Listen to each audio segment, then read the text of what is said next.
Assalamualaikum teman-teman kelas 4. Ketemu lagi bersama Bunda pada pembelajaran tematik. Hari ini yaitu hari Rabu, tanggal 10 Maret 2021. Teman-teman akan belajar tema 8, yaitu daerah tempat tinggalku, subtema 1, lingkungan tempat tinggalku, dan pembelajaran ketiga. Seperti biasa, sebelum belajar, mari kita membaca doa terlebih dahulu agar teman-teman diberikan pemahaman dan kemudahan untuk belajar hari ini. Bismillahirrahmanirrahim. Rabbi zidni ilma warzuqni fahma. Ya Allah, tambahkanlah ilmuku dan pertinggilah kecerdasanku. Amin. Bunda akan membacakan untuk tujuan pembelajaran hari ini. Yang pertama yaitu dengan menyimak penjelasan guru, siswa dapat memahami kegiatan ekonomi suatu daerah dengan benar. Yang kedua, melalui membaca wacana, siswa dapat mengidentifikasi kegiatan ekonomi suatu daerah dengan tepat. Yang ketiga, dengan menyimak penjelasan guru, siswa dapat menentukan unsur-unsur intrinsik dalam cerita fiksi dengan tepat. Lalu untuk materi pembelajaran hari ini, teman-teman akan belajar tentang kegiatan ekonomi suatu daerah dan juga bahasa Indonesia, yaitu unsur-unsur intrinsik dalam cerita fiksi. Nah, teman-teman, dalam suatu daerah itu ada yang namanya kegiatan ekonomi. Kegiatan ekonomi adalah kegiatan yang dilakukan untuk memenuhi kebutuhan hidup kita. Lalu tujuannya yaitu sebagai sarana pemenuhan kebutuhan dan menghasilkan keuntungan bagi umat manusia. Nah, masih ingat tidak teman-teman? Kegiatan ekonomi ini ada kegiatan apa saja? Ya, betul, yaitu ada produksi, ada distribusi, dan juga konsumsi. Nah, ini adalah kegiatan ekonomi. Produksi adalah kegiatan yang menghasilkan atau menambah nilai guna suatu barang. Orang yang melakukan kegiatan ini disebut produsen. Nah, contoh kegiatan produksi ini ada pengrajin kayu, yaitu menghasilkan meja, kursi, dan juga lemari. Lalu petani menanam padi dan juga sayuran. Lalu ada nelayan mencari ikan di laut. Nah, ini adalah contoh kegiatan produksi.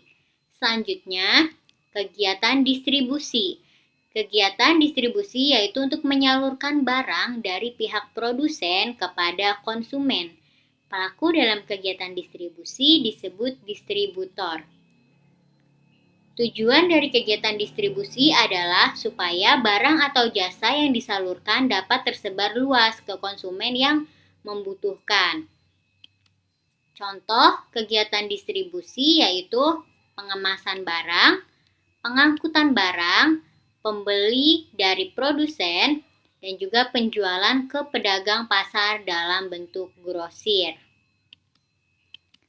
Selanjutnya, konsumsi. Konsumsi adalah kegiatan memakai barang dari hasil kegiatan produksi.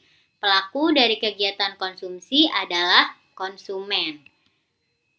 Nah, tujuan dari kegiatan konsumsi yaitu memenuhi kebutuhan umat manusia. Sedangkan contoh dari kegiatan konsumsi ini yaitu menggunakan barang yang telah diproduksi, memakan makanan yang belum atau telah diolah, dan juga menggunakan layanan jasa transportasi umum. Jadi jika teman-teman memakan sayuran, itu teman-teman disebut dengan kegiatan konsumsi dan teman-teman disebut dengan konsumen karena pelaku dari kegiatan konsumsi. Teman, selanjutnya kita akan mengidentifikasi kegiatan ekonomi yang ada di daerah Wonosobo. Nah, di sini sudah ada wacana dan informasinya. Wonosobo, negeri sejuta pesona. Letaknya yang strategis dan berada di daerah pegunungan membuat Wonosobo menjadi kabupaten dengan potensi ekonomi, wisata, dan pertanian yang begitu besar dengan tanahnya yang subur dan terjaga kelestariannya. Di sisi lain, Wonosobo juga terkenal dengan hasil pertanian dan perkebunannya. mulai dari perkebunan teh yang berkembang menjadi agrowisata Tambi, kopi Arabica khas Wonosobo, serta berbagai hasil sayuran, buah-buahan, dan rempah-rempah lainnya. Dari tahun ke tahun, produksi untuk dalam dan luar negeri selalu mengalami peningkatan. Nah, teman-teman, dari wacana tadi, yaitu kegiatan ekonomi di daerah Wonosobo, dapat kita ketahui, yaitu kegiatan produksi. Ada di sana itu adanya petani sayur, petani sayur yang menanam sayuran. Ada juga petani kopi, ya. Nah, lalu kegiatan distribusinya yang terjadi di daerah Wonosobo yaitu menjual hasil panen sayur ke pedagang pasar. Nah, lalu konsumsi yaitu masyarakat Wonosobo menikmati atau mengolah sayur menjadi makanan. Nah, ini kegiatan ekonomi yang ada di daerah Wonosobo dari informasi wacana tadi ya, teman-teman. Masih ingatkah teman-teman apa perbedaan cerita fiksi dan non-fiksi? Nah, dari teks Wonosobo, Negeri Sejuta Pesona, apakah termasuk cerita fiksi atau non-fiksi? Ya, betul. Jawabannya non-fiksi. Kenapa?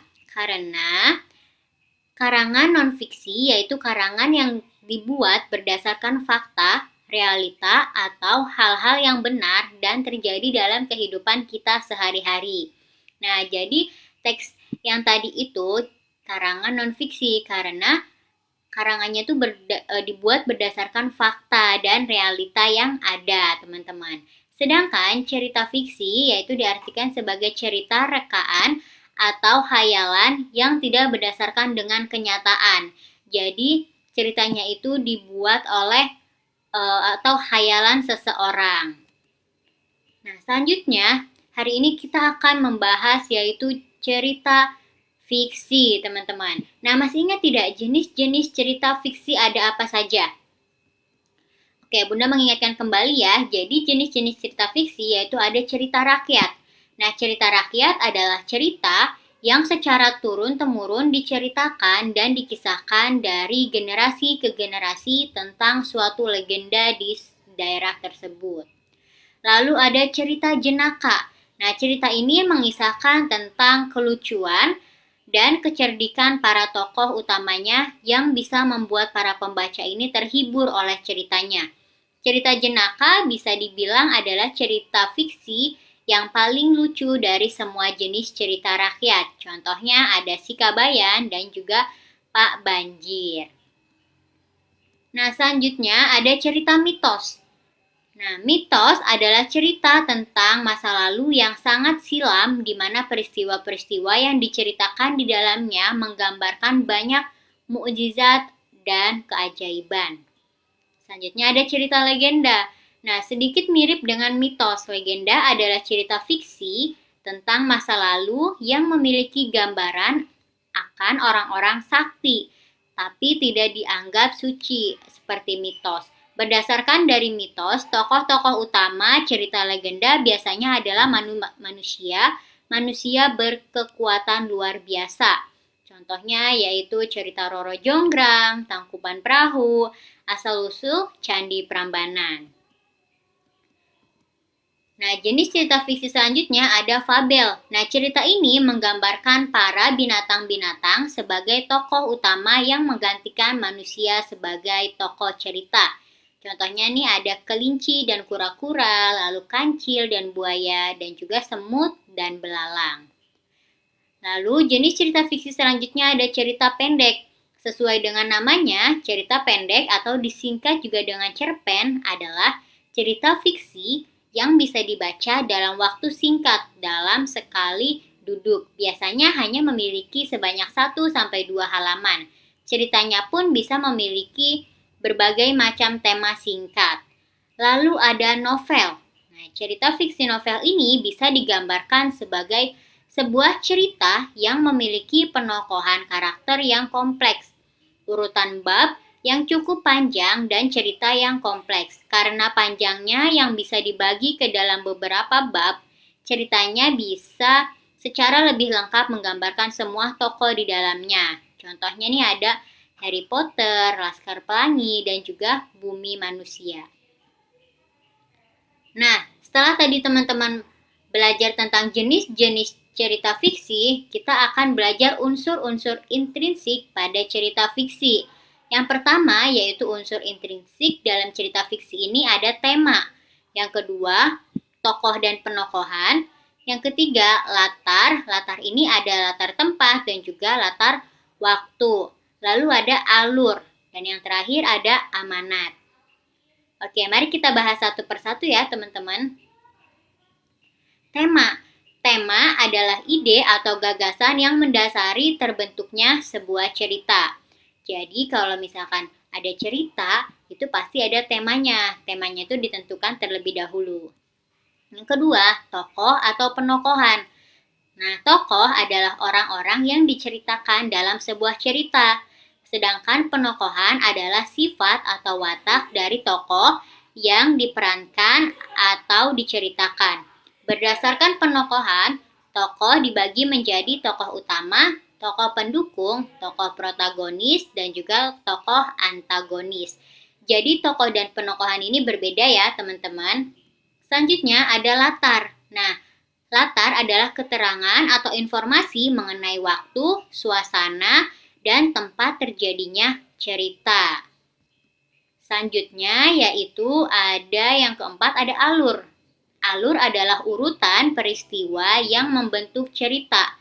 Alur cerita ini terbagi menjadi 3 bagian, yaitu bagian awal, bagian tengah, dan bagian akhir. Sedangkan alur ada 3 jenis teman-teman, yaitu ada alur maju, alur mundur, dan alur campuran. Yang kelima ada amanat. Amanat adalah pesan moral yang disampaikan pada sebuah cerita yang memiliki tujuan agar pembaca dapat mengambil pesan yang terdapat pada cerita.